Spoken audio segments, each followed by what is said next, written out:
Comisiones Obreras y UGT consideramos que el momento actual solo puede ser caracterizado de profunda crisis político-institucional, que nuestro país está en una situación de parálisis que no se debería poder permitir, que el país necesita de impulso para salir de esta situación. Tenemos prioridades, obviamente, en el terreno político, pero las tenemos también, y desafíos importantes, en el plano económico y en el plano social, y particularmente en aquellas cuestiones que afectan más directamente al mundo del trabajo, a los pensionistas y jubilados en nuestro país, derivadas casi todas ellas de la situación que se ha ido generando en España como consecuencia de la manera en que se ha gestionado la crisis económica, presidida por una idea que es la de la austeridad a ultranza, que ha derivado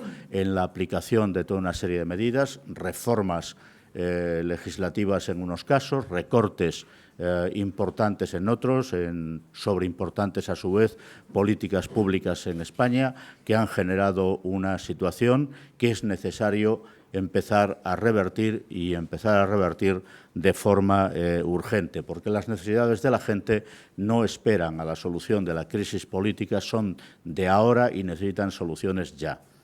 Y, en todo caso, que empiecen a actuarse sobre ellas es lo que espera la ciudadanía. En este sentido, nos parece absolutamente irresponsable que los partidos políticos hayan llegado a la conclusión de que se puede esperar un mes a que pasen las elecciones vascas y catalanas antes de hacer nada. Fracasado el primer intento de investidura de un presidente del Gobierno, parece como que de manera tácita los partidos se hayan puesto de acuerdo que esto puede esperar hasta que pasen las gallegas y las catalanas. Esto es, desde mi punto de vista, absolutamente irresponsable, y de esta manera lo reflejamos en la resolución que comentaba. España no puede permitirse un mes sin contactos, sin reuniones, sin iniciativa para resolver la crisis de gobierno que tenemos en ciernes. España no puede permanecer más meses con un gobierno en funciones que ni tiene voluntad ni capacidad de iniciativa para dar solución a los graves problemas que aquejan a la sociedad española. Y en ese sentido, fracasado el primer intento de investidura, era obvio que la iniciativa correspondía al Partido Popular, así lo entendió también el Rey, que propuso a su candidato como candidato a la presidencia del Gobierno, a la investidura. No es posible, no se debieran descartar otras fórmulas que permitan conformar un Gobierno que, más allá de la composición nominal del mismo, atienda a los problemas reales que tiene la sociedad española. El primero es consolidar un cambio de ciclo económico. La economía española ha crecido más que las europeas, pero empieza a mostrar algunos síntomas de preocupación, ralentización del crecimiento y, sobre todo, necesita consolidar un cambio inclusivo del ciclo económico. Esto es, generación de empleo en más intensidad y calidad que la que ha sido capaz de generar la economía española en este último periodo. No se trata de hacer el recordatorio de dónde estamos, por quinto año consecutivo con una tasa de desempleo por encima del 20%. Esta es una realidad dramática que muestra la situación real de las personas en nuestro país. España necesita, acompañando a esa consolidación de cambio de ciclo económico, un auténtico plan de choque por el empleo. Un plan de choque que apueste por la recualificación de las personas, parados y paradas de larga duración fundamentalmente, que llevan en muchos casos hasta 4 años en desempleo y que aún en la bonanza del ciclo económico presentan serias dificultades para reinsertarse en el mercado de trabajo. Necesita de un plan de empleo joven que se pueda llamar de tal, saliendo de la adopción de medidas puntuales que al final terminan no teniendo ninguna eficacia. En España se han aprobado varias veces programas de formación dual que finalmente no han tenido una traslación seria en forma de creación de empleo que ayude a reducir sustancialmente la tasa de desempleo juvenil. España necesita de un programa de choque en relación con el empleo que permita salir a millones de trabajadores y trabajadoras, fundamentalmente trabajadoras, de la situación de pobreza laboral.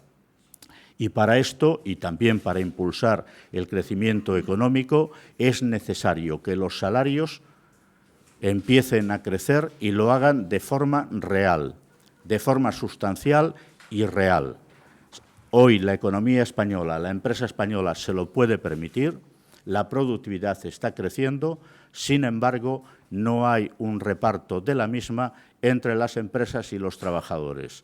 Las empresas están apropiando del conjunto del crecimiento de la productividad. Los salarios, por lo tanto, tienen que crecer y hacerlo para superar los efectos de la devaluación salarial en nuestro país y para impulsar todavía más el crecimiento de la economía de forma general. Y el Gobierno tiene que enviar una señal. Puede hacerlo aunque se prorroguen los presupuestos. El salario mínimo interprofesional debería situarse, como hemos planteado en las 20 medidas que trasladamos a los partidos políticos antes de las elecciones, el próximo año debería situarse en 800 euros frente a los 655 que tiene actualmente de valor y progresivamente avanzar hacia el equivalente al 60% de los salarios medios, como establece la Carta Social Europea. En ese sentido, también es necesario proceder a la revalorización de los salarios de los trabajadores y trabajadoras en la función pública, como es importante el crecimiento real de las pensiones en España. El Gobierno, en materia de pensiones, tiene que, y el Parlamento, dar pasos en esa dirección, situar otra vez el horizonte del Pacto de Toledo como referencia. El horizonte del Pacto de Toledo desde el diálogo social y un papel renovado de las organizaciones sindicales y empresariales en el diseño, ahora para dar solidez al sistema público de pensiones en nuestro país. España necesita restablecer derechos y retejer las redes de protección pensando en las personas. Hemos sufrido, por una parte, los efectos de las reformas legales. Exigimos, por lo tanto, la derogación de las 2 reformas laborales que se han puesto en marcha, y este debería ser el horizonte con el que trabajase el nuevo Gobierno para recomponer el maltrecho marco de relaciones de trabajo en nuestro país. Asociado a esto, la recuperación, como decía al principio, de la calidad del empleo, que pasa por el papel de la negociación colectiva, pero también por la remoción de algunas de las medidas de contratación que se pusieron en marcha a lo largo de estos últimos años.